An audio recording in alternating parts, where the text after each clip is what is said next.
Zaczynam outfit.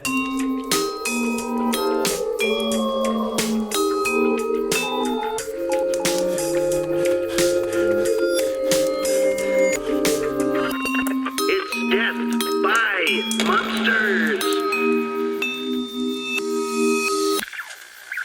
Welcome, you heathens, to Death by Monsters, the show all about monsters, mysteries, and the unknown. This is part 2 of our look into the doomed Dyatlov Pass Incident. So if you've not listened to part 1, then I'd recommend going back and doing that. It'll help you. You'll understand better what we're talking about. Pigman. Exactly, but if you do suffer from some form of oppositional disorder, then don't, I guess. Do what you want.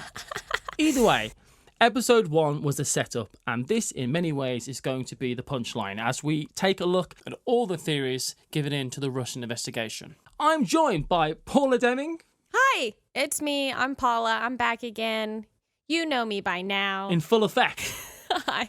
Full effect Paula, that's what we call Here her. I am, back again. Excited to... Okay, stop. Just don't let me continue with these things. Why? I was happier when we were doing Les Mis, if I'm honest. And Nick Murphy. I'm very cool, okay? My name is Nicholas William Murphy, and I'm here to talk about monsters, mysteries, and the fucking unknown. The unknown. So I guess I'll do a last time. You're Matthew. I'm Matthew as well. Hello. No one cares. No, he just assumes everyone already knows who he is because he's the most important person on the podcast. You lot are Matthew. That's not how you sound. I did a cool thing last time on Death by Monsters. Bastards. Viscous is an unfortunate word. We can talk about this off podcast, but this is a thing that has happened to me multiple times. Mushroom Santa is some foreshadowing for later. Pig man, lizard, demons. Ideas and thoughts, and it's not Pigman. I gotta stay warm. Twerk. Ooh, if you're on my back, don't care. Twerk. Bastards. At least that's how I remember it. On with the show. So the story so far is that 10 hikers set out in search of their level 3 hiking certification. And by that I mean certification. Something that requires them to head up onto the Ural Mountains and ski 300 miles to Otorten Mountain. However, they never make it. One lucky son of a gun gets sick and leaves early, and the other 9 set up camp a few days later on a mountain known by the native Mansi people as Kolotshako, which roughly translates into, I wouldn't camp there if I were you, Truth. or Dead Mountain for short. It's that night, February 1st, that the campers, for reasons unknown, rip a hole into their tent in order to flee nearly a mile into the freezing night, half naked and without supplies. And one by one, the 9 hikers succumb to both the elements and catastrophic injuries. Their deaths have since that day been a mystery made more tantalising as the Soviet government refused evidence, censored the case, and also, some believe for very good reason, destroyed multiple documents when the case was reopened. Whoa. And with all that, we're going to go back and look at some of the possibilities of what happened up on the depths of Dyatlov Pass. Is there really like a Russian conspiracy, or is that just like their government just loves to like fuck with people and be like, oh yeah, well, we're just going to destroy. That wasn't even important, but we destroyed it because At this point, they're just trolling. they're like, we want to keep all our people on their toes. They've never been one for misinformation, have they? Yeah, no, come on. Especially during the height of the Cold War. So, the first theory that is both widely held and staunchly debunked by anyone that's taken even a cursory glance at the Dyatlov case is that of an avalanche. Right. Nah, fool. That during the night, as the hikers bunkered down, they were awoken to the nightmare that is an avalanche. The distant rumble that shook the earth, filling the group with the dread of impending doom, forced them to rip open their tents, and without time even enough to dress, they begin to run in scattered paths for the tree line a mile away, down the hill with the hopes that the trees would disperse the deadly wall of snow.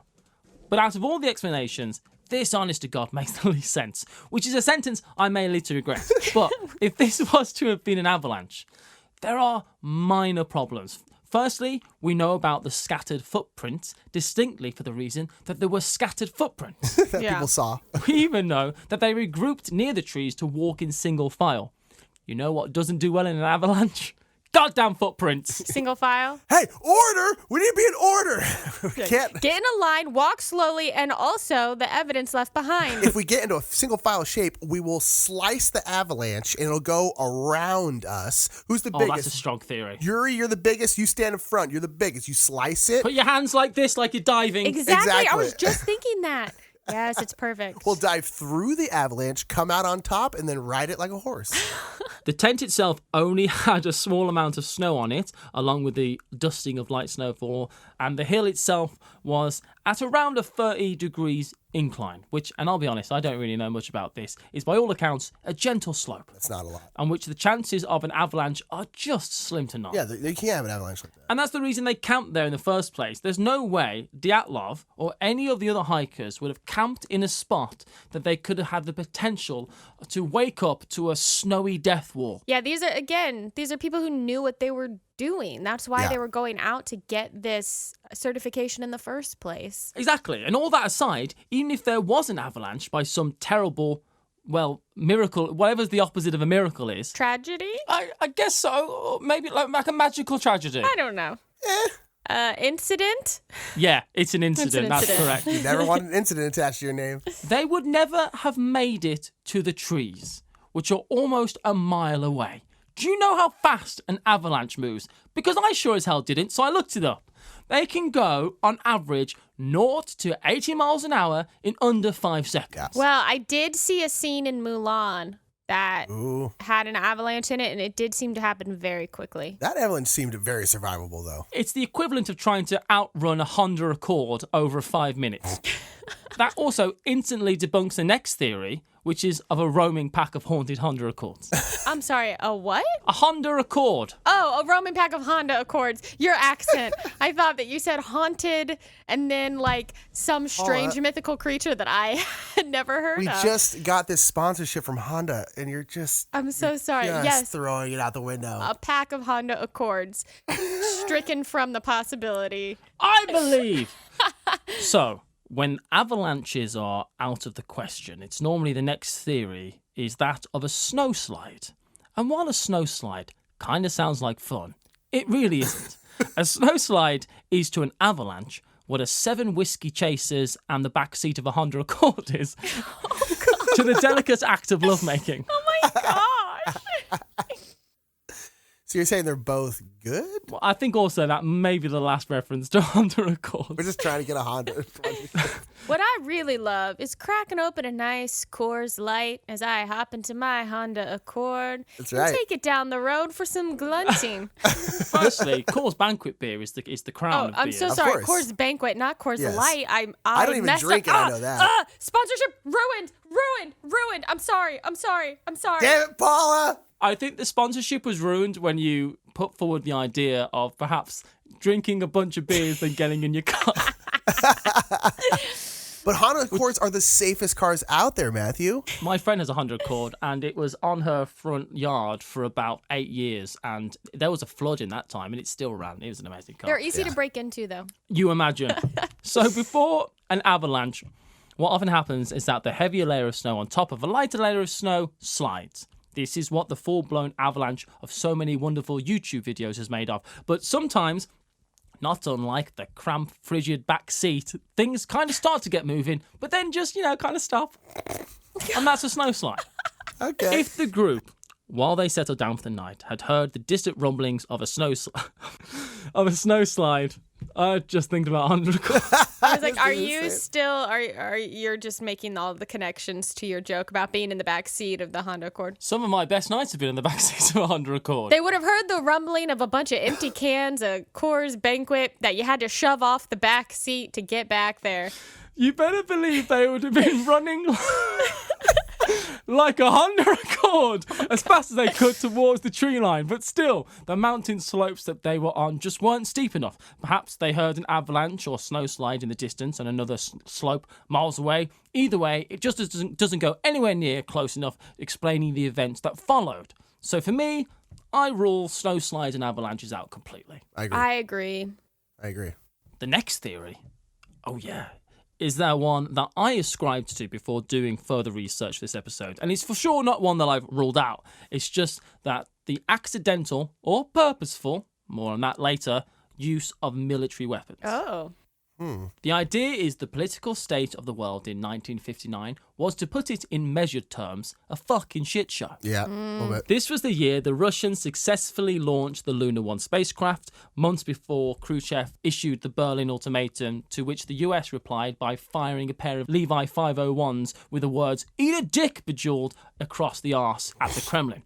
That's right. The point is that the Cold War was still on the stove and close to boiling over. So yeah, Russia definitely could be testing some secret weapons. And that's where you'd want to do it, up there, where there's just no one around. So wait, are you saying that some other people showed up with the weapons, or that the hikers themselves had the weapons? I mean, you've melded a few theories into a new theory, and I like it. Oh, like this old guy. And by old, I mean someone not that much older than me. It's like 37. Yeah. This old piece of shit who's on up there. who joined them, like the rando. Did he have military weapons? I don't know. Oh my god, more on that later, Paula, goddammit. Did I do it again? That one was on accident. It's believed by some that the Dyatlov hikers were, regardless of just how statistically unlikely, at the wrong place at a devastatingly wrong time. The idea is that of something known as a floating mine, which are pretty much just bombs on parachutes that detonate before impact meters off the ground. It was this explosion that caused some of the devastating physical damage, including the burns found on Doroshenko and Krivonishenko. Then it was this accidental attack that woke up the group, causing them to flee the tents. The major problem with this, other than the sheer statistical likelihood in such a vast and open wilderness, is that the Russians weren't actually known to test their weapons like this in Russia, when they had the ability to do so in other countries like Kazakhstan. But there simply weren't the hallmarks of this kind of explosion found at the site: debris, scorching, shrapnel. But this could all be explained if some rumours are also true.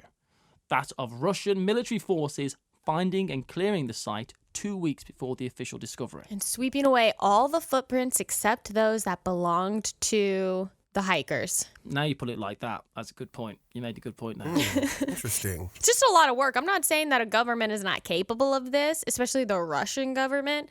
That is a lot of work. Well, it's a lot of work, not to mention that, like, some of them were found, like, on the way to, like, the tree, like, the trees and stuff like that. Some were found, like, there, and then, like, some were, like, buried under a bunch of snow in, like, a ravine, and all of them had, like, the crush wounds, but no one else did. And so they'd also have to, like, make a fire, because they found, like, the fire next to people who got burned. So it's, like, I feel like it's, like, an unnecessary amount of work when they could have just, like, probably killed them and just, like, taken the bodies. Yeah, why leave the bodies there?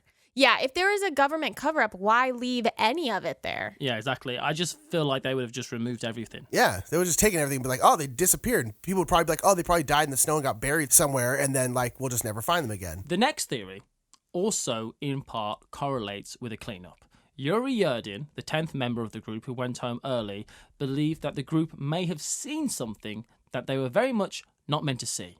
And regardless of what that was, aliens or wasn't, aliens, whatever they saw, aliens was enough to get them killed. The idea is in part corroborated by the fact that all the hikers had injuries, many of which were conducive of physical attacks. Bruised faces, busted lips and swollen eyebrows, and the large gun butt-sized bruise on Kolmogorova. That's where she would have gotten it from. The bruise on her lower back.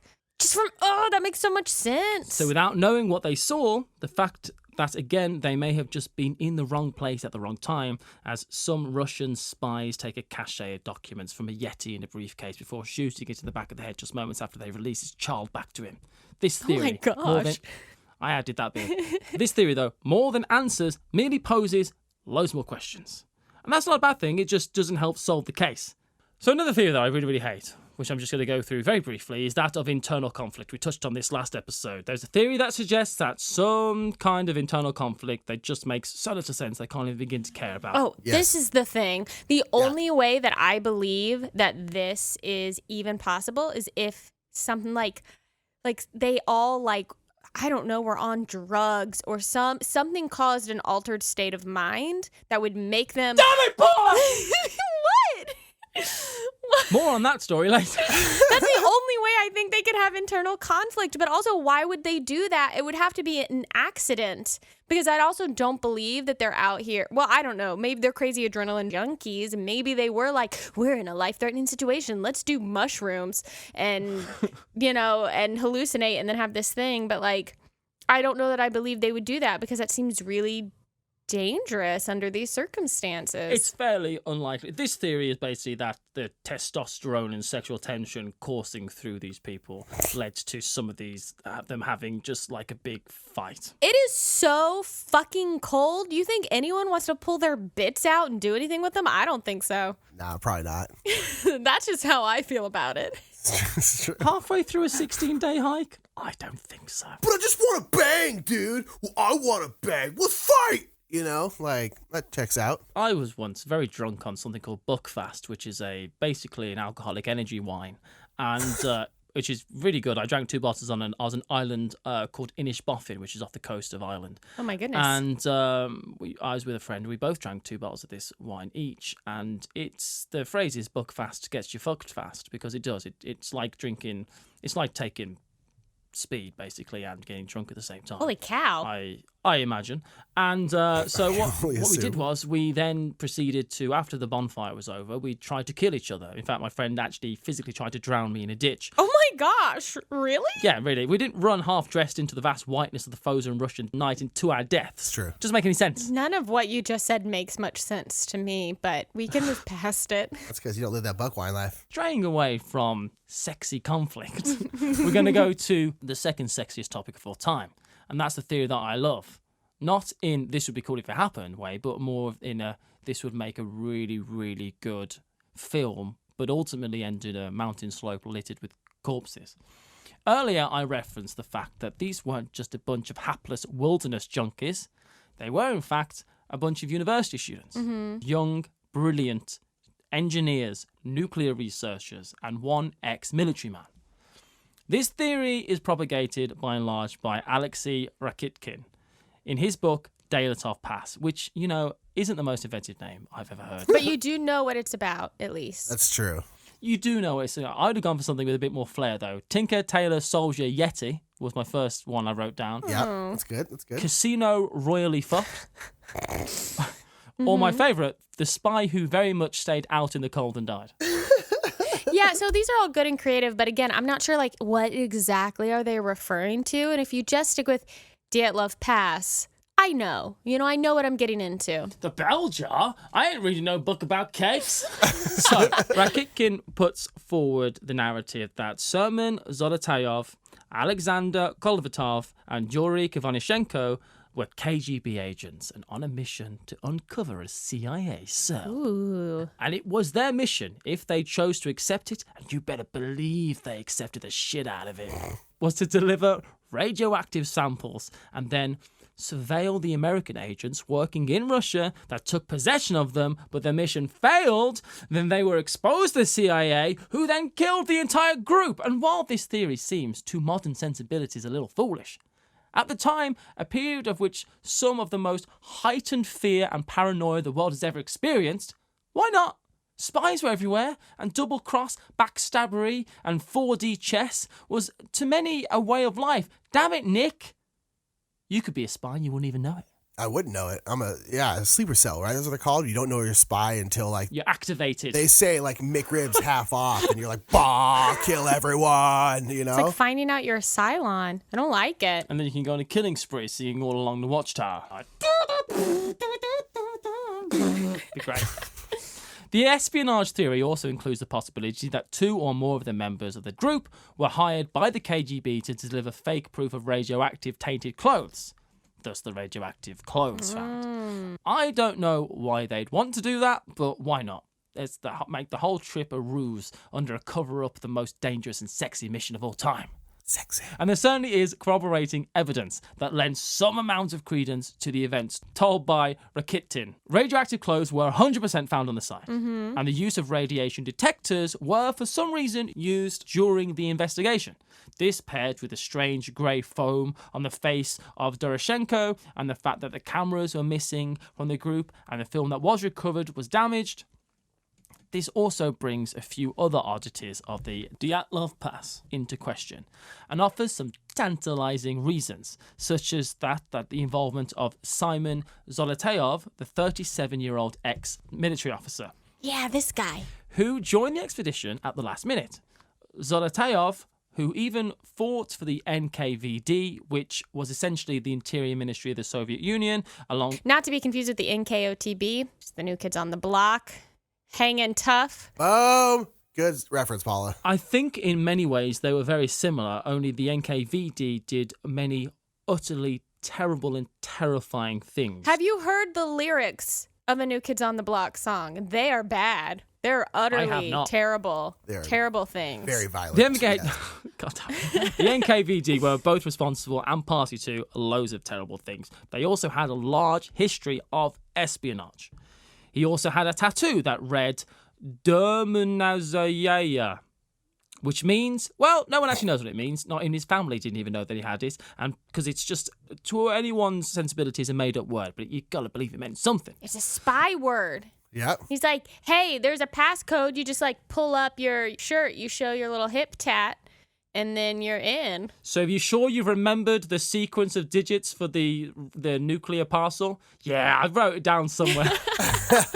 All this paired with some dubious and curious dental work, including a possible fake cap in his back molar, all bolster the theory that something more devious could have been afoot. Wait. Cyanide pill, I'm telling you, cyanide pill. Ooh. Was Dyatlov himself maybe a spy and they pulled his tooth out of his mouth to keep his tracker thing from being microfilm, from being discovered? Microfilm. Wait, but he wasn't the one with the tooth missing. Yes, but Simon Zolotayev is the one who had also a cap, possibly.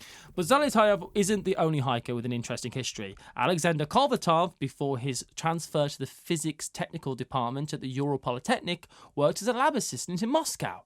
Which laboratory, you ask? We don't know. It was a top-secret atomic facility known only as P.O. Box 3394. They love their vague names. Oh, yeah, they did, as well as Yuri Kravnichenko, who had worked at P.O. Box Mayak, which is best known to history for being the home to the second-worst nuclear disaster in Russia. Oh. Radioactive. What? These were just college students, right? Wait, were they like masters or PhD students? Yeah, I think so. Okay, that makes a little more sense. Ooh. And all these different intertwining intricacies made Alexei Rakitin believe that certain members of the expedition were in those mountains for more than just a level 3 hiking certification. He believes that all this points to a KGB plot, and unknown to the other members of the trip, Zolotayev, Carvatov, and Kravnichenko were to deliver false radioactive samples to the CIA and document the Americans working within the Soviet Union. This was a mission that went terribly wrong. The double cross came into the light, and what followed were the slaughter of an entire group. And while this story is most likely not true, and is certainly pissed off the government and the families of the victims, it just isn't far enough out of the realm of possibility for Cold War Russia. Yeah, because, like, why else is Simon there? He gets, like, randomly assigned at the last minute. They're like, hey, other guys, we don't believe you can handle this mission on your own. And they're like, man, we got this. We got this. We've got the perfect cover. And they're like, no, we've got to bring in a ringer just in case. And they're like, how are we going to explain to our friends what Simon's doing here? They don't know him. And they're like, figure it out. That's your job. You're a spy. And then that's how it happened. As much as I love all that, there is the chance that he just really loved hiking. Fine, Matthew. Fine. I believe. I would just like to hike. And is it okay if I come with you? They're like, or we have a mission to do, right? And they're like, yeah, but he's like, I mean, he seems cool, right? He seems pretty. Is he got a cramp-ass style as we're doing his sexy missions? Hey man, like you can come, but like sometimes we're gonna like branch off and like go play backgammon, but it's like a private thing, So you hang out over here. He's like, yes, I hang out over here. It's great. I really like skiing, Look, if there's anything I learned from Oprah, I learned a lot of things from Oprah, but one of them is definitely don't pick up a random dude who wants to join your hiking trip. Bad idea. It was the 50s. I will also just say that is one theory, and for all intents and purposes, he was a pretty nice guy. Yeah, he seems like a nice guy. So, as much as I enjoy maligning him to the realms of being a devious Soviet spy, he probably wasn't. But it's fun to think he was. It is fun to think he was. I kind of feel like it's honoring his memory to think like, hey, maybe he was doing something really cool and awesome. Yeah, Totally. So there is a lot more actually on Simon Zolotaryov. I got a lot of my information from, you guessed it, www.dyatlov.pass.com, which is actually an incredible website. And I mean, they had this whole, they've just got loads of information and stuff, and there's things about where he's buried and why he might be buried somewhere else and why it's not his body in the grave. Whoa. It goes on and on and on. That's wild. Okay. But one thing that's not wild is the next theory, which is absolutely fundamentally nonsense, which is that of the stove. Lots of people have pointed to the stove as an obvious reason to flee the tent, but the stove wasn't even set up on the night. And even if there had been an issue with the stove, that the tent was filling with smoke or the imminent threat of fire, there is just no reason to then run half a mile naked into the woods. It makes so little sense. Yeah, you would leave the tent and then fix the situation and then patch up the tent and get back in. Yeah. Like, They're surrounded by snow. They can deal with a fire. Yeah. That thing is, there's so many of these theories that it's like, oh, it could have been this, like the avalanche. It's like, but why are there footprints? Well, why isn't stuff covered? It's just like there's so many things. It's like it wasn't even taken out of the bag. How could that possibly be it? And people are just like, unless like the smoke was again causing people to go into an altered state where they weren't in their right minds, but even that doesn't mean anything because they weren't using the stove. The stove was packed away. So Exactly. It makes less sense than fucking aliens. So next I'm going to tell you about some aliens. ooh, okay, look, I don't know what I think about aliens, but there is something about this particular incident where like I'm like, I don't know, maybe it was some aliens and they took the eyeballs and the tongue and they did the thing because I don't know what aliens do. Yeah, look, a lot of the physical injuries were very similar to cattle mutilations. More on that in another episode in the future, I imagine. But the Dyatlov hikers weren't the only ones in the hills that night. There was another group of hikers nearby, and on February 1st, they reported to have seen mysterious lights in the sky over Dead Mountain. The local Mansi people also say they saw these lights, and honestly, they didn't really care because that was fairly common experience for them. So they just see all these lights all the time. They'd be seeing lights on the rig. What makes this theory so bloody intriguing is that not only are the last photographs taken by the group, especially what's known as frame 33, Again, with the yeah, it's pretty Soviet, right? So these photos are of blurry lights in what appears to be the night sky. And what really adds some fun to this one is that the Russian government told lead investigator Lev Ivanov not to include any reports that deal with extraterrestrials in the official investigation. That's so weird. it's a weird distinction. Yeah. It's a weird thing to bring up, but it's not a weird thing to approve of. Yeah. It's weird to bring it up and say, yeah, I mean, there was a fire at the crystals, so we need to have a report on that. Can you not mention aliens? I mean, it's weird to mention, but I feel like, yeah, you like, if someone says like, oh, maybe it was aliens, and then you're like, it probably wasn't. We're not going to include that in the report. But to preemptively. I kind of feel as though the government may just have been sick of people saying things about aliens at that point. Yeah. And they were like, look, we don't want to talk about the space race. Get on my back. Exactly. Done with it. We're already winning. There really could have been some objects in the night sky that the Russian government didn't want to talk about. And though not alien, they were very much under wraps. And that's the firing of test missiles from Baikonur base. That may very well have gone not quite exactly where they were expecting them to go. What I really feel gives this theory a good old injection of mystery is that at the 2008 conference at the Ural State Technical University, along with the Dyatlov Memorial Foundation, they did indeed come to the conclusion that military testing was to blame for the disaster. Huh. Yeah. And the Federal Security Service's only response was to say, in all its spy movie glory, that all those involved in the case had long since died. Which, no shit. Yeah, Of course they were dead. It's a thing that happened. It's about, the whole case is about dead people. Just, all right, cool. It's like, yeah, that's the point. But it's just weird. It's like, for them to say that all those involved in the case had long since died is a pretty ominous way of phrasing that it happened in history. It's great. It's great. Yeah, that's a little weird. Or, it could have been Yuri Yudin. I mean, it wasn't. Absolutely, he wasn't there. So, the next possibility, though I'm aware at this point the word possibility has been frankly abused, but this one is about the phenomenon known as natural occurring infrasound, which is a thing that definitely does exist, though I can see now that wording it that way does make it sound like I'm making it up. The key here, and for most research the key to the whole thing, as I've said before, isn't how they died, but why the hell they left the tent. That's the Right, question. yeah. That's the unsolved bit of this whole thing. Yeah, that's the actual question. To begin with, infrasound is fairly well documented to fill its victims with sudden and overwhelming feelings of fear, paranoia, and dread, which is why I'm going to cut off my ears. To protect yourself.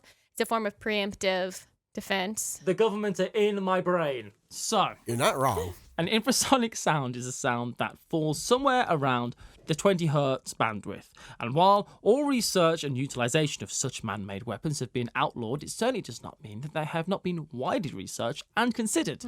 The only known infrasound weapon was developed by the... Russians? KGB? That's the Russians. The Mythbusters. Nazis! Oh. They created a device known as the Catabolic Wind cannon, which I think translates to whirlwind cannon. And while not put to actual use, it's said to be, at best, incredibly unpleasant. There have also been many theories about such infrasound technology being used in siege situations, which honestly is definitely a story for another time. The point of this is that the existence of infrasound is documented and understood, and research by Dyatlov, who did 5 years of research into the incident, believes that given a perfect set of parameters, and frankly some incredibly bad luck, the past could have produced a natural phenomenon known as a Kalman vortex sheet, a powerful and natural frequency that could have filled the group with, at best, the heebie-jeebies, but most likely insurmountable horror. So this sound could have just naturally occurred on this mountain, and they freaked out and they felt like they had to get out of the tent and run away. Exactly. And this isn't a hypothesis. This is a scientifically proven phenomenon. That's something that's witnessed and measured. So shove that in your pipe and piss off. I'm so confused by this sound. Like, it's just a sound, and when you hear it, you start freaking out? It makes you feel incredibly uneasy. Is it like, do you register that you're hearing something, or is it such a low pitch that you just get this feeling of dread? You don't even know that you've heard something. Liken it to a whale screaming at you. Oh dear. I'm horrified just by the idea of it. Yeah. The problem with this is that infrasound isn't an exact science, meaning the effects of the human body are varied. Some people can't sleep and have slight shortness of breath. Some people want to kill themselves. So you just don't know. But that might actually make sense with this group, because the differences in the different people, like some people ran out with like no underwear on, and some people had some form of clothing on. You know, so it might have like affected some people more than others. Or they had to like chase after the person who was flipping out and try and like get them to come back. But then why don't you just why do they all start walking single file toward the woods? Why don't you just at that point take them back to the tent? I don't understand why you don't just return to your shelter. It's not a terrible theory, but it's not perfect. No, I mean, none of them are. Well, mine is, but... Yeah. But it might explain people why they left the tent. I mean, I could see that, and the differences in their general appearance and like how they went out and like all that kind of, because it's so all over the place. It feels like, you know, none of them were prepared for the weather they're going into, but there's a big disparity between like all the different people in terms of like what they were wearing or what they brought with them. Yeah, and the fact is that there's a simple reason for why they started walking in single file is that the strongest members of the group would have led the way, and then the rest would have just walked in the footprints. That's what you would do. That makes sense. Okay, I see. I think anyway. Yeah. But one thing that I also might think is that along with the infamous frame 33, the best among the photos found that may or may not definitely be 100% for sure, but also perhaps something else, aliens take me home, there is another photo that helps to attract a whole other community of paranormal investigators, and that, you bunch of skunks, is frame 17 from Thibaut Brignor's camera. Frame 17. The photo of what some believe could indeed hold all the evidence you need to blow this whole case wide open. Pigman. Because frame 17, you awful pack of possums, is a photo... A passel of possums, excuse me. Thank you. It's a passel of possums. Photo of a full-grown Yeti. No. And of What? course it absolutely isn't. And honestly, the mere mention of Yetis when in conjunction with the Dyatlov Pass Incident seems to tick a few people right off. Which you can't, you know... My thing is, if you're going to be a Yeti like in the snow, I feel like you would be white. Or at least like gray. In that picture, that thing is like dark brown. I'm like, animals tend to kind of camouflage themselves to their environments for the most part, at least a little bit. Not if you're an apex predator. You know, I was going to say this photo. So I was looking at this, and my partner is a photographer, and he had all kinds of thoughts about how, if you're surrounded by that much snow, the way things were exposed and the dark, like, Yeti, and like he was just like, this all looks too perfectly exposed or in focus. Like, it doesn't feel like the kind of photo you would actually get under these circumstances. Fair. It's not a Yeti. No. Because it could be what the local Menti people call a menk. And while I, Matthew Jude, do believe in the Yeti, and I believe, hey, why not? I'm sure the Ural Mountains will be prime menk country. Frame 17 for sure just shows a blurry picture of a person in the distance. Yeah. Other theories are that the photo could also be that of a crazed killer that stalks the mountain in order to kill, while also possibly off his face and some powerful psychotropics. He probably doesn't kill very often, though, on a mountain that very few people go to. It's why people always say, don't go into the woods, you're going to get killed. No, don't go into the city. That's where the people are. True. Not wrong. But the most likely thing is exactly what Paul has just said, is that the photo is just one of the hikers, and that perhaps all the blinding whiteness of the tundra made that photograph overexposed and made it to appear like a silhouette, a black figure on a snowy background. The further evidence in the eyes of Yeti supporters in this case is the part of the team-building newspaper writing exercise that they did whilst on the trip, which sounds like even less fun than a month of mountaineering. Very true. I hate team buildings. If you want to be on my team, for future reference, leave me alone. But this is a newspaper. But in this newspaper, they joke about seeing a Yeti, basically, and that's all the proof that some people need. Of course. And while it's unlike me to take the side of not a Yeti, in this case, not a Yeti. No. Yeah, Plausible just because they explanation were like coming. joking about it in their thing they were doing for fun doesn't mean they actually saw one. If all the things I joke about then became manifest, This world would be a really scary place. I would not be around to see it. So, with all this fancy-ass science being flung around the podcast like I know what the hell I'm talking about, let's talk about something I do understand, and that's the psychoactive dream world of the humble mushroom. It's just a mushroom, Paula. What's the worst that could happen? Shrooms. So much. I mean, apparently, here's the worst that could happen. You begin to hallucinate. You cut yourself out of your perfectly safe, warm tent. You run out into the snow without any clothes on. You get some minor, horrible injuries. You burn yourself by a fire trying to keep warm, and then you die. That's the worst that could happen. I've since the very beginning, I'm saying I know the answer. 4 words. PCP. Boom. Done. Like, literally, do a whole bunch of PCP in a tent. You're like, let's get out of this fucking tent, man. No, we can't go out the door. Let's cut out the side. And you cut out the side and you start running out. Everyone's running out. And then someone gets all freaked out and is like, no, we got to be in order. Let's get in a single file line. They start running single file just because, someone's being all weird. And then one's like, hey, let's punch each other in the chest. And then 4 of them start punching each other a ton. That's where all those big giant, horrendous injuries that happen to the other ones. The other ones are like, let's rip our noses off. I'm going to bite my finger. And the other one's like, let's burn ourselves. It makes total sense. All of it. PCP. End of story. This is mushrooms, right? Not angel dust. That's something to bear in mind. So I can't go into the whole story of how a psychoactive mushroom is where we get Santa from. But very briefly, shaman would often go out and collect mushrooms that were red and white mushrooms, to be precise, called fly algaric. And to honor the mushroom itself, one would sometimes wear a red and white robe covered in white trim. Like Santa.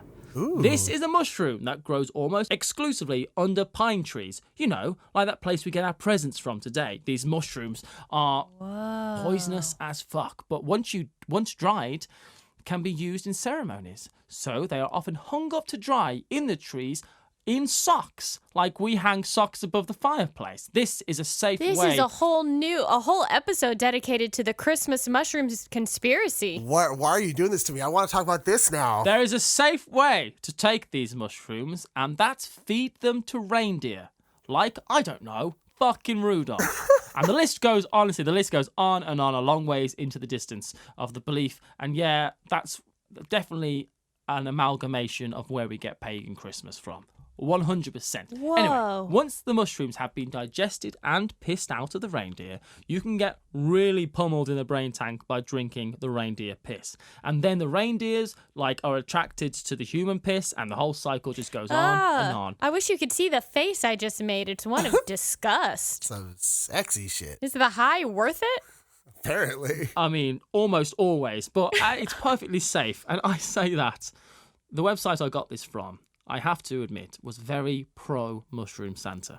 And all that aside, and maybe something for another episode because it's absolutely fascinating and something I buy into big time. That's our Christmas special. Christmas special. I think that's actually a distinct possibility. But the campers could have ingested these mushrooms and, to put it lightly, had a mega freak out, caused them to run like hell, and the rest falls into place like all the other theories. There is also the idea that the native Mansi tribes people could have attributed ball lightning in the sky above the mountains, lightning that some may perceive as aliens, perhaps, or test missiles, as a sign to protect the sacred mountain from the hikers, and in some type of mushroom blood rage gone on a killing spree. But I don't know. All I can tell you is that the last thing I want to do when I'm on mushrooms is go on a killing spree. A bike ride? Yeah.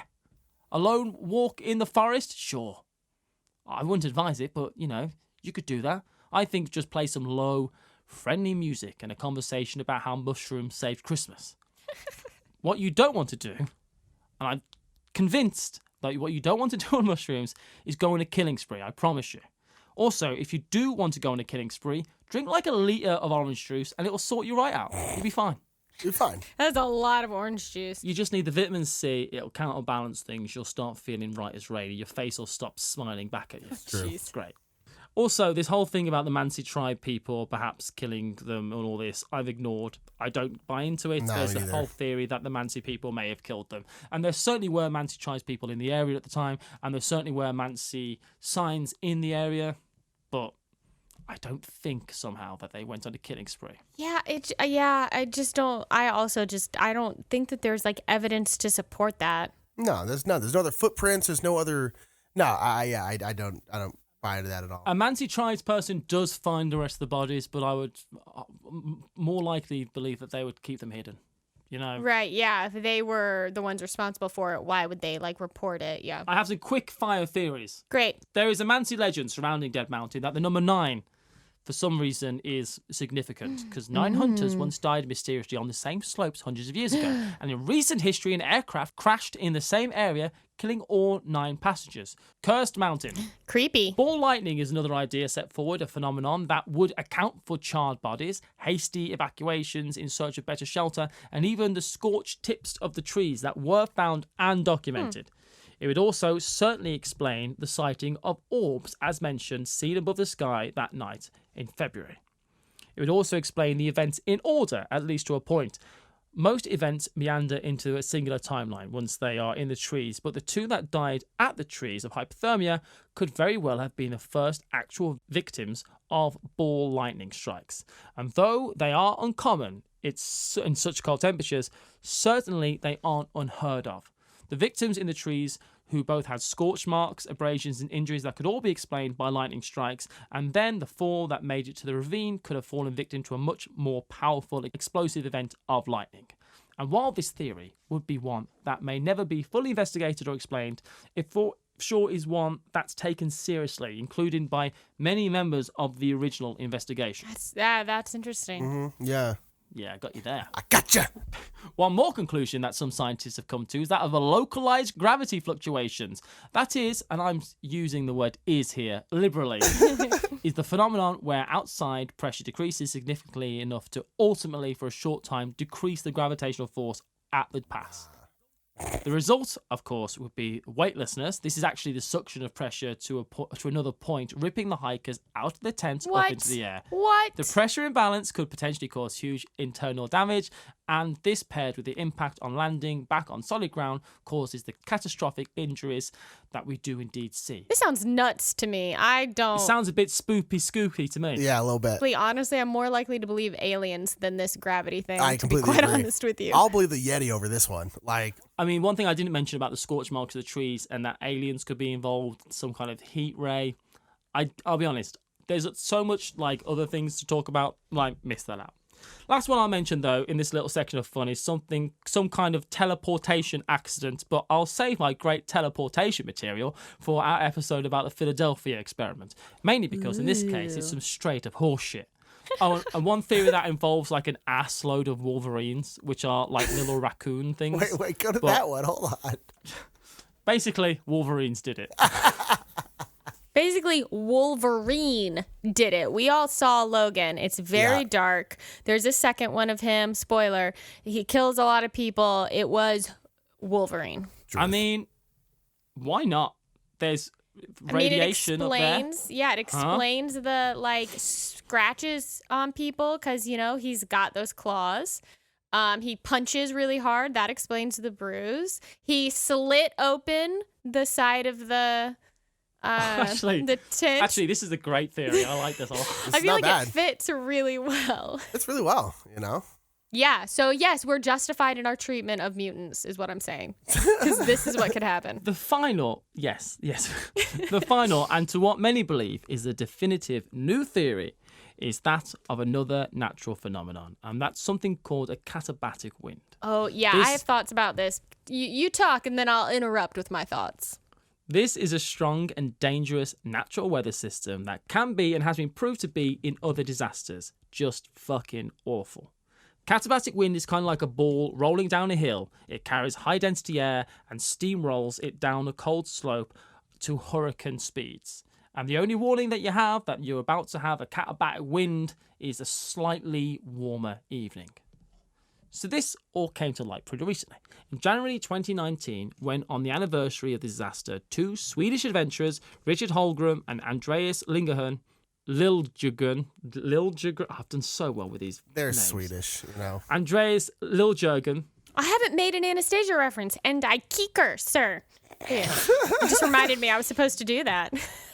And Andreas Liljegren, along with two local guides, Artem Domagriov and Ekaterina Zimina, set out to recreate the hike. What they found was that the whole event had uncanny similarities with another disaster from February 1978 in the Inaris Mountains of central Sweden. 8 of the 9 hikers perished on the trip after abandoning their camp. This is in Sweden.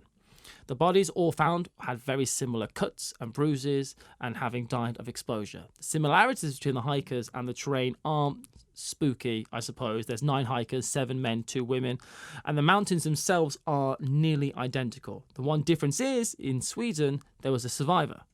And though he was brutally injured and took weeks to recover, when he did, he told the story of how they had been hiking all day, were exhausted and cold, and when they settled in to the monotony of setting up camp.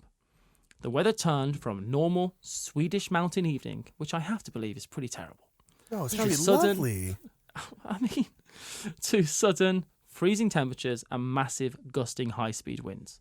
The group attempted to dig a trench in which to barricade themselves away from the wind. Only 6 ever made it inside, as 3, including the one survivor, were already left for dead on the slopes, having succumbed to the elements. Oh my goodness! It's very brutal. It's incident. brutal. I one's remember real the rough. details of this and like their frozen hands and trying to dig this trench and. The digging had worn away their hands to ribbons, and unable to dress even in the clothes from their bags that they had with them, they all slowly perished to the torture of nature.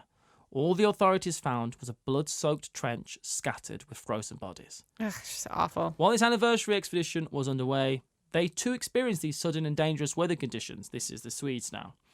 And it was this that led them to the hypothesis that a catabolic wind was responsible, as it was in Sweden.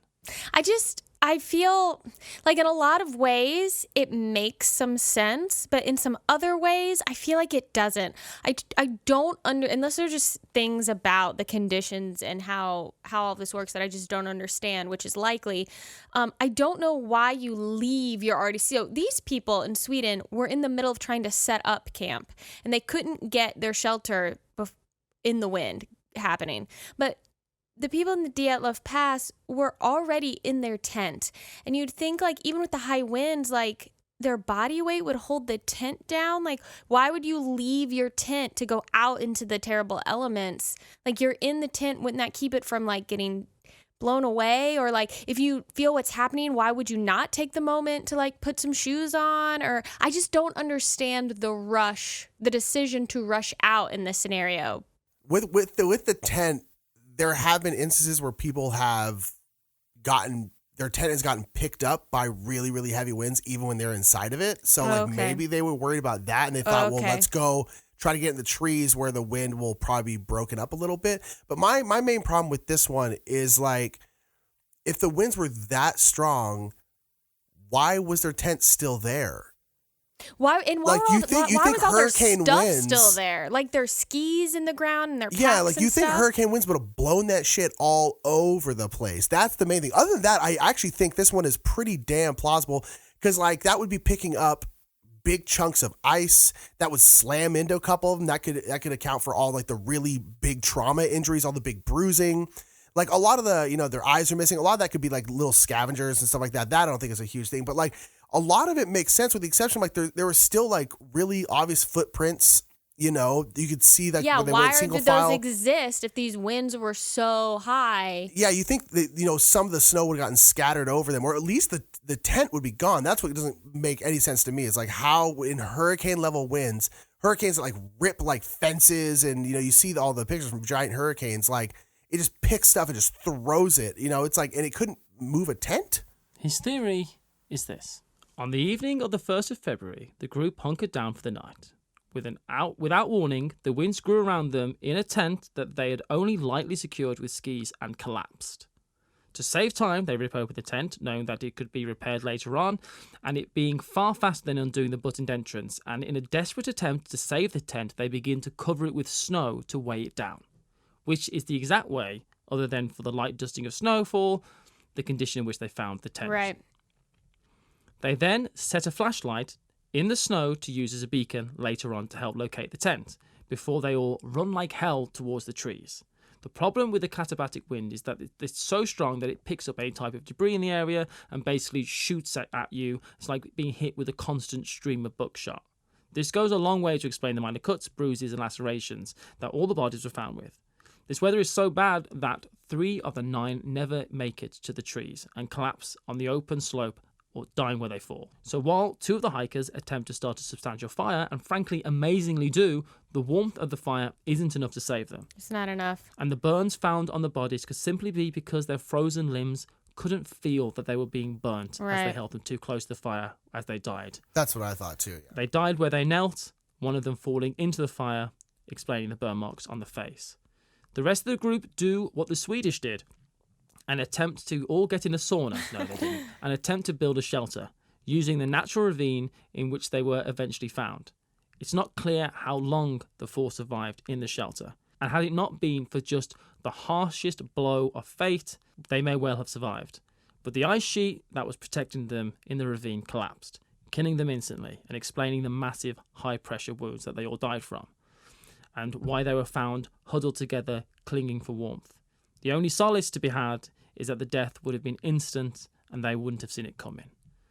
And while Holgrim's explanation explains pretty much everything, and as the case of the Dyatlov Pass Incident has been reopened, I am confident that this is the conclusion that they're going to land on. I think whether or not it's true, yeah, I agree. I think this is the one they're going to land on, but I don't know. I just think it still leaves a few things unexplained to me. It's got the same as the avalanche problem in some regards. Yeah. I can see that. Well, and why is dude missing his tooth?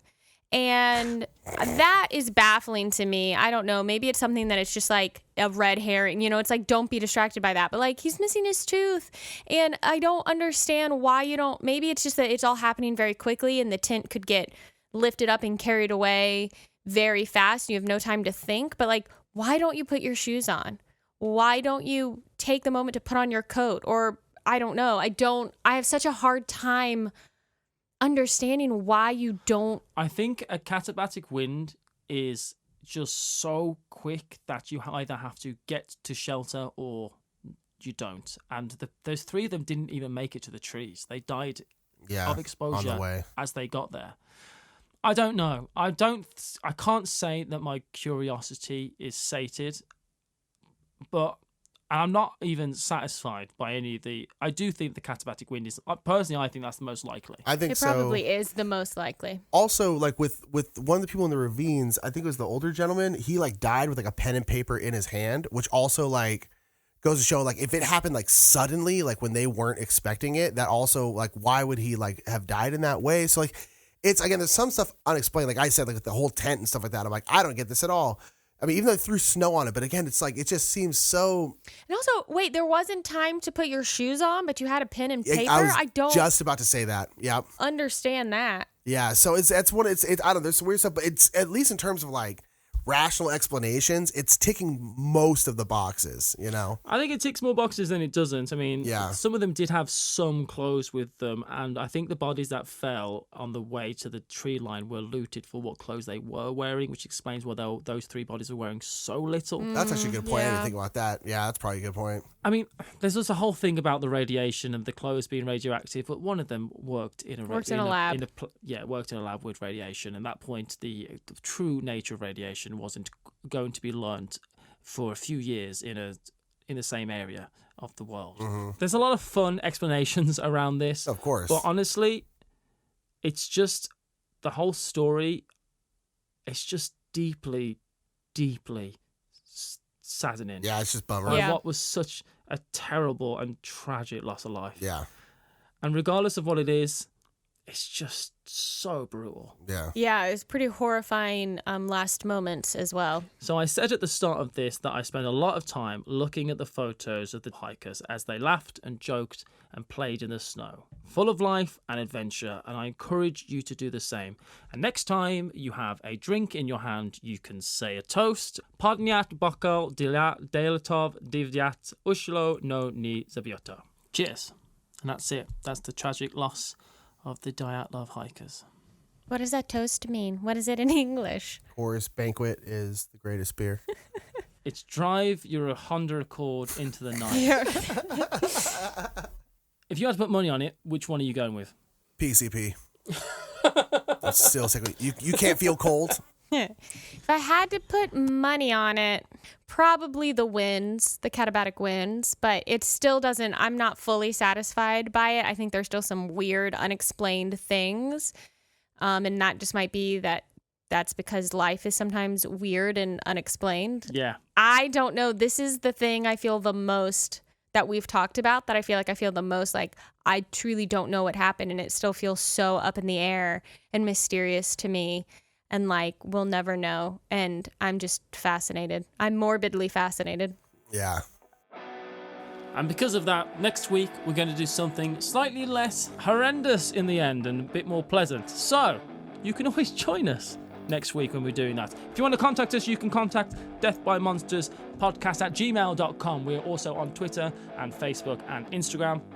Send us your home strange stories. If you have any weird mountain stories to tell us about, or maybe you saw an alien that told you to kill Kennedy and you were like, well, he's already dead, and you went, oh, I think I've come to the wrong part of time, and then you go, you're a time traveler as well, that only raises more questions. And then they go, oh, bye, and they zap out. And then like, let's go turn back time. It turns out Cher the whole time, you know?